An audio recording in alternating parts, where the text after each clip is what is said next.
So, welcome to Savitri class after a long holiday, and I think it was a enjoyable holiday, profitable holiday also, perhaps hectic holiday also, you see, in several respects. I think we are meeting almost after 4 months. Yeah, exactly. After 4 months, you see. Exactly. Yeah. We somehow managed to finish before we went on holiday the Simbledon with 20 sittings covering about 30 hours, and you have already perhaps seen this is the outcome of our 30-hour engagement with the Simbledon. See.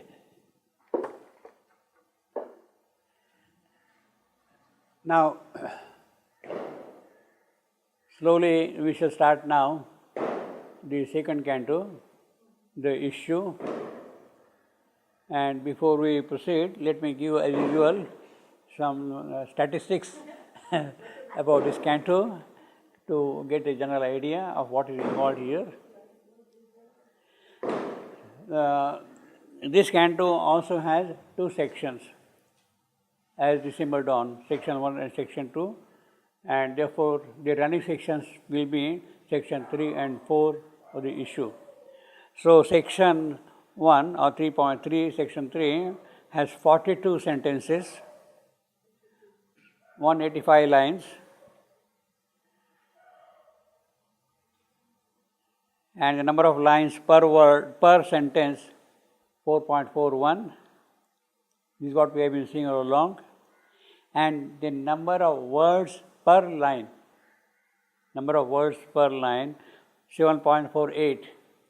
In fact, that is roughly the average. Per line, there are about 7 words in every sentence, and word per sentence, about 33 words in a sentence in this particular canto, in this particular section.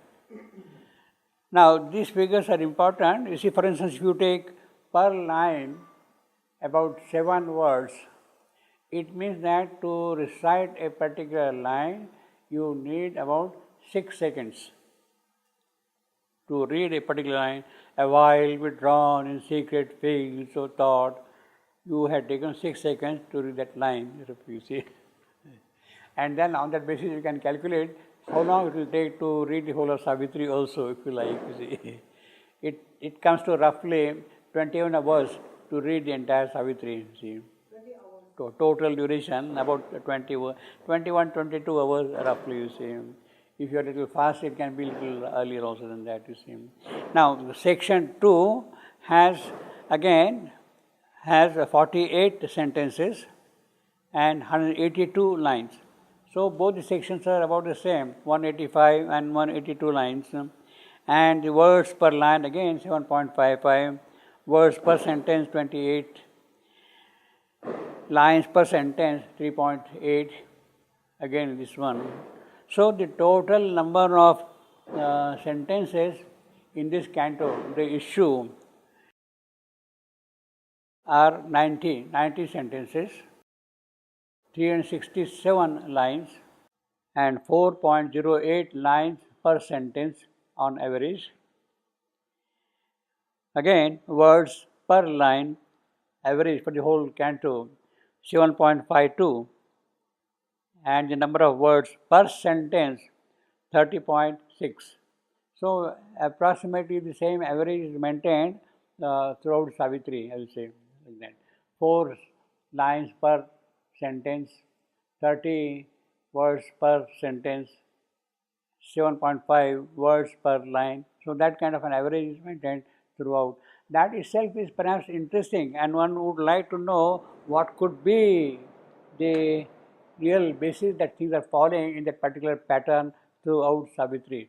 Some kind of a magic formula is there that the whole Savitri runs along those lines, you see. Now, we have already seen what is involved. In fact, I will say that the first 6 sentences of this canto, 3.1 up to 3.6,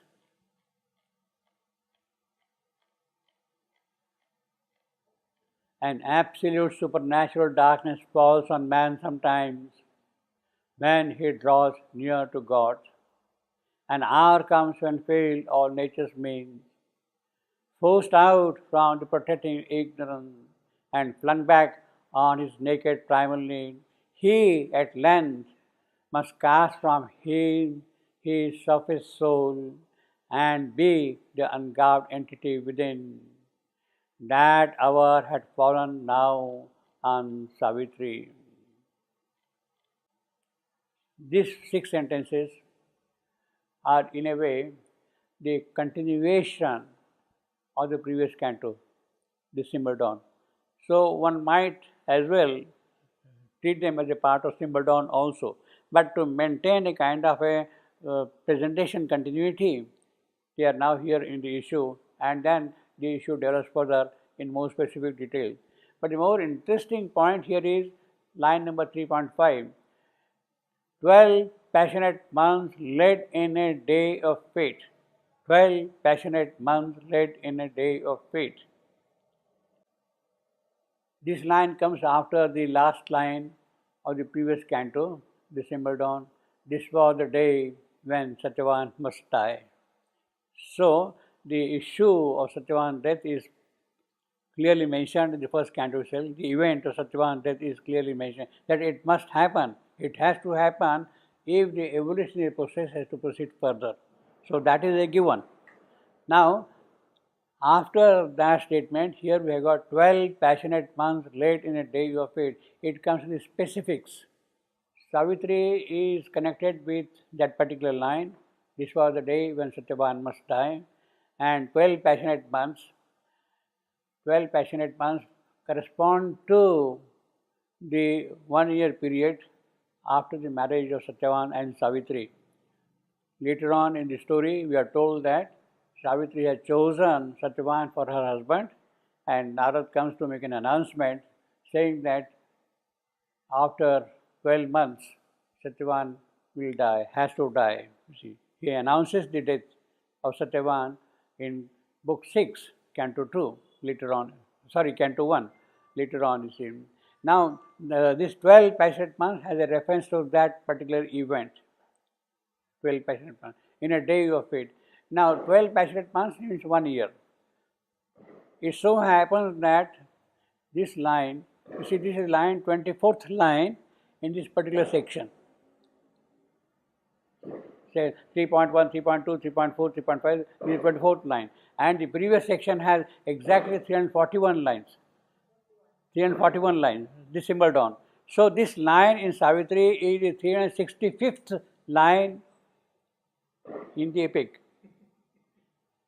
This is 365th line in the epic, and 12 passionate months, year, 365 days coincides exactly with this particular number here, you see. Now, this is something which is very magical, very amazing, very beautiful also, how things kind of fall into their places automatically. Shaivan is not counting number of lines and making this line 365th line. You see, it happens, so to say, all along. Because, just happen. So things fall like that into places. As I told you earlier, see, on earlier occasions, mother wanted some money, a few coins or whatever. She will put her hand in the bag and just pick up some coins, and she would get exactly the number of coins she wanted. Without. So it's like that. 12 passionate months led in a day of fate. It has happened like that, you see. So I feel very happy about that kind of a coincidence, and we had to attune to some of the synchronicities which are present in Savitri. How things automatically get locked into each other and fall into their places, you see. Let us read these 6 sentences. 5 sentences, okay. A while withdrawn in secret fields of thought, her mind moved in a many-imaged past that lived again and saw its end approach. 12 months are passing, coming to a close.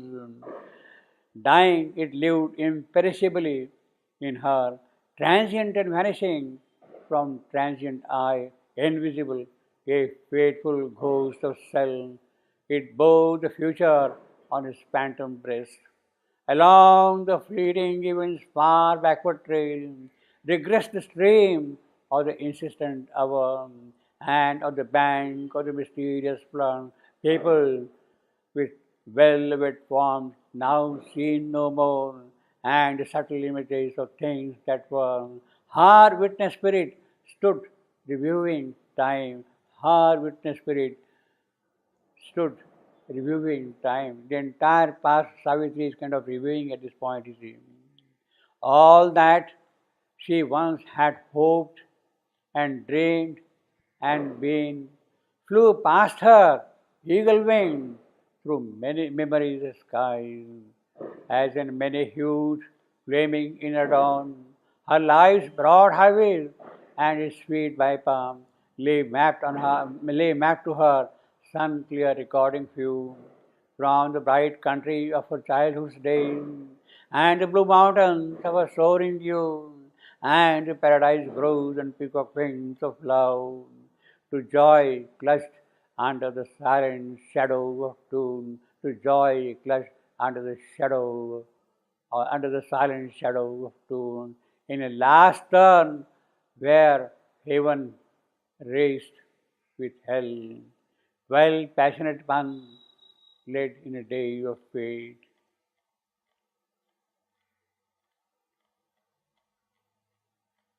An absolute supernatural darkness falls on man sometimes. When he draws near to God, an hour comes when fail all nature's being, goes out from the protecting ignorance, and flung back on his naked primal day. He at length must cast from him his surface soul, and be the ungarbed entity within. That hour had fallen now on Savitri. So the issue is fixed already here. Why is it the whole thing? This was the day when Satyavan must die. The first few sentences, these six sentences, five sentences particularly we are reading, of the second canto, the issue, have direct relationship with the opening canto of Savitri, December dawn. Here is a description of Savitri recollecting the past and arriving at the fated day. Now, recollecting the past and arriving at the fated day. Fated day has already been announced. This was the day when Satyavan must die. Now, Savitri is recollecting the past. In December dawn, we have a phrase, Savitri lay in original somnolence. Savitri lay in original somnolence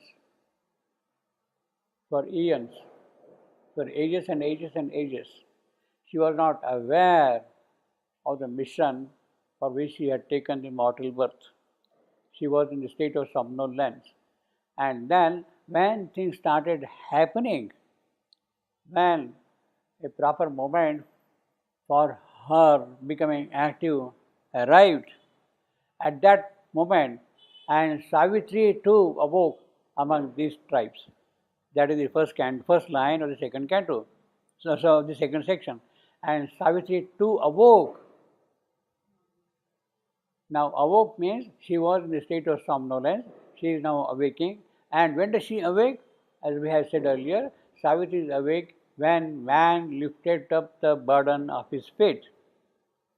The last line of the first section, man lifted up the burden of his fate, Savitri awoke. Therefore, Savitri's original somnolence was before the arrival of man and lifting up the burden of his fate. That is the entire somnolence. In other words, she was not aware of her spiritual mission. Rather, her spiritual mission has to begin only with the arrival of man. The process of evolution will go on in its own way until then, but with the arrival of man begins the mission of Savitri.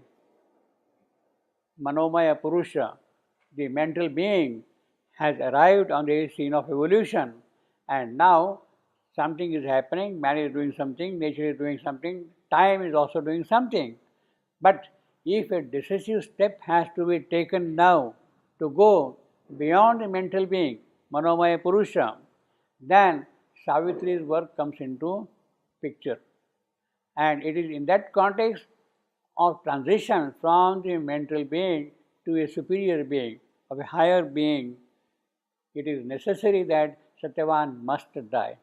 Satyavan must die to the past, to the whole past which was there, the inconscient past which was lingering around, that has to disappear. He must die to that so that a new birth, in new light, in new possibilities, in new awareness, in new consciousness starts happening there. So he has to die at that point of time, and Savitri is connected with that. Recollecting the past. Now when Savitri is recollecting the past, she is recollecting the entire evolution. How things started, how man has come to this point, she is entirely reviewing that thing. In fact, this is a very interesting sentence in the sense that, in a way, you can read this thing at two levels. One is the psychological occult level, when the entire past is being reviewed by Savitri in her dream consciousness. That is one aspect of it. The other aspect of it is Savitri has taken birth in the nature of a story, in the nature of a parable which is being described here, story particularly, the myth of Savitri. The Savitri has taken birth, she has grown up into full maidenhood, she is now in search of a husband, she finds Satyavan as a fit person to associate herself with him, and they agree to be together, Satyavan and Savitri. But then comes Narad and announces that 1 year after the marriage, Satyavan is going to die. There is no alternative at all. He is very firm about that thing. He is very particular about that particular instance. 12 swift-winged months are given to him and her. He says, 12 swift-winged months are given to him and her. Finished. But Savitri is firm in her resolve, because she is now getting awoken. She is coming out of the somnolence, original somnolence, that she has to now go and do the work to take man beyond what he is, beyond the mental being. So, in the meanwhile, what Savitri is doing, whatever was happening in the process of evolution, it is that she is recollecting. We can also say that Savitri has grown up as a childhood, and in the last 16 years of her birth here, 16 or 18 or 20 years, because she is of that marriageable age, around 20 years, let us say. And then she is recollecting how she was a child, how she grew up, how she was educated, then how she moved around with her friends and colleagues and all that thing. So she could recollect the mountains, trees and all that kind of a thing which are there. In fact, that is what we got here.